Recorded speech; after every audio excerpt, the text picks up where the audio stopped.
starts, Homer Bailey's beating Clayton Kershaw and Tim Lincecum. That's got to give you some confidence, doesn't it? Good kid. Yeah, I would think so.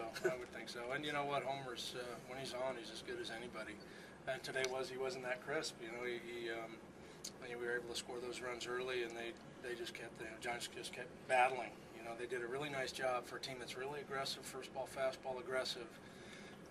They fought off some good pitches, and they made him throw some pitches and got his pitch count up, and had a few long at bats and dragged it out a little bit. And the good news is that after the third inning, Homer really was able to kind of stop the bleeding and give us a chance to extend the lead.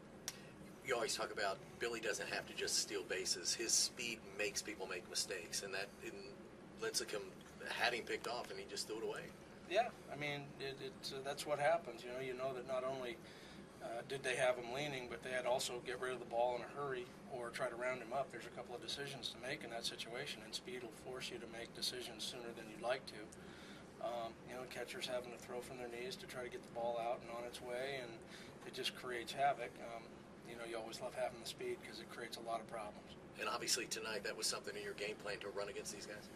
Well, we try to take what's there. I mean, they do a lot of really good things, but sometimes we tend to back off a little bit and wait for things to happen, and we just kind of felt like the important thing in this game was to try to get runners to third base, because as many pitches as Lincecum throws below the zone for chases, he gets a lot of strikeouts on the breaking ball and that split changeup under the zone with a runner at third.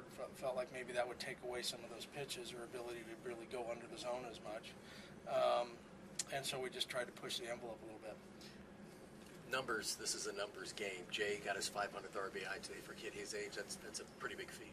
Yeah, it's great. He's I don't know what he was, 20 or 21 when he got to the big leagues. He's had a sensational, I hate to even say start to a career, because he's been up since 2008. And what's really nice is just to see him doing what he does, is to really kind of get some rhythm to his swing back and start to feel like he's a little bit more connected at the plate.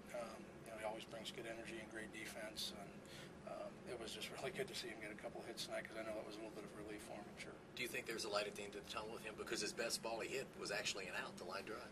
Yeah, absolutely. These guys, all these guys that are accomplished players are going to have times where they struggle, and he's had some challenges in the sense he got off to a slightly slower start than usual, and then got hurt, and then came back, and we didn't do a rehab with him. We activated him, and he got off to a slow start off the DL, but I don't think there's any question that by the time the season's over, we'll be real pleased with the numbers he runs up there, and the fact that it'll impact a lot of wins for us.